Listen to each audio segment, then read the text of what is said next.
बड़ा विवाद मान रहा है। कई धर्मगुरुओं ने तो इस पर खुलकर चेतावनी भी दे दी है।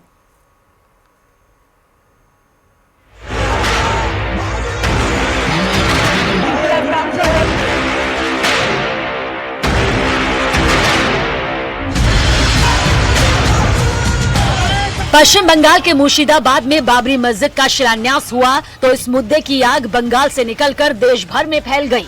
मुर्शिदाबाद में कथित तौर पर बाबरी मस्जिद के नाम पर किए गए कार्यक्रम ने पूरे देश में एक बार फिर मंदिर मस्जिद की राजनीति को गर्म कर दिया। पश्चिम बंगाल सरकार शुरू से कहती रही कि वहां किसी तरह का शिलान्यास नहीं हुआ, सिर्फ एक फीता काटने का कार्यक्रम था, लेकिन विपक्ष और संत समाज इसे एक बड़ा विवाद मान रहा है। जो लोग वहां इकट्ठे हो रहे हैं वो स्पष्ट करें कि बाबर के विचारों को लाइक करते हैं क्या। अगर वो बाबर के विचारों को लाइक करते हैं तो कंफर्म है वो देश के प्रति समर्पित नहीं है, और जो देश के प्रति समर्पित नहीं है उसे देश में रहने का कोई अधिकार नहीं। इसी बीच सांप्रदायिक सौहार्द, संविधान और आस्था के नाम पर तमाम दावे हो रहे हैं। एक तरफ कुछ लोग इसे धार्मिक अधिकार बताते हैं तो दूसरी तरफ कई संतों और धर्मगुरुओं ने कड़ी प्रतिक्रिया देते हुए इसे देश की शांति के लिए खतरनाक बताया। इससे पहले भी बंगाल में धार्मिक पहचान और राजनीति की टकराहट कई बार सुर्खियों में रही है, और अब ये नया विवाद उस तनाव को और बढ़ाते हुए दिखाई दे रहा है। उनकी मंशा पूरी नहीं हो पाएगी।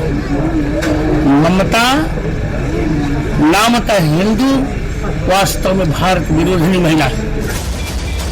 मुर्शिदाबाद में बाबरी मस्जिद की नींव ने देश भर में नई बहस छेड़ दी है। धार्मिक नेताओं से लेकर राजनीतिक चेहरों तक इस मुद्दे पर प्रतिक्रियाओं का सैलाब उमड़ रहा है। जब संविधान में ऐसा कोई क्लॉज नहीं है तो जो लोग इसकी मुखालफत कर रहे हैं बाबरी मस्जिद बनने की, वो भी बंगाल में, अयोध्या में तो नहीं बना रहा है कोई। अयोध्या में बाबरी मस्जिद का मामला था, सुप्रीम कोर्ट ने फैसला दिया, मुसलमान खामोश हो गया। अब देश के किसी भी कोने में अगर बाबर नाम से मस्जिद बन रही है तो ये संविधान की अनदेखी तो है नहीं। उनकी बात से सीधा सीधा ये समझ में आता है कि उनके लिए देश प्रेम नाम की कोई वस्तु नहीं है। देश के लिए वो सोचते ही नहीं, इसलिए उनको बाहर का एक व्यक्ति बाबर याद आ रहा है जो हमारे ऊपर हमलावर होकर आया था। तो ये एक बहुत ही एक ऐसा बयान है और एक ऐसा काम वो उन्होंने शुरू किया है जो जिसकी जितना भी निंदा की जाए उतनी कम। बंगाल चुनाव करीब है, ऐसे में बाबरी मस्जिद का ये विवाद सिर्फ धार्मिक मुद्दा नहीं रहा, बल्कि ये राज्य की राजनीति पर भी सीधा असर डालेगा।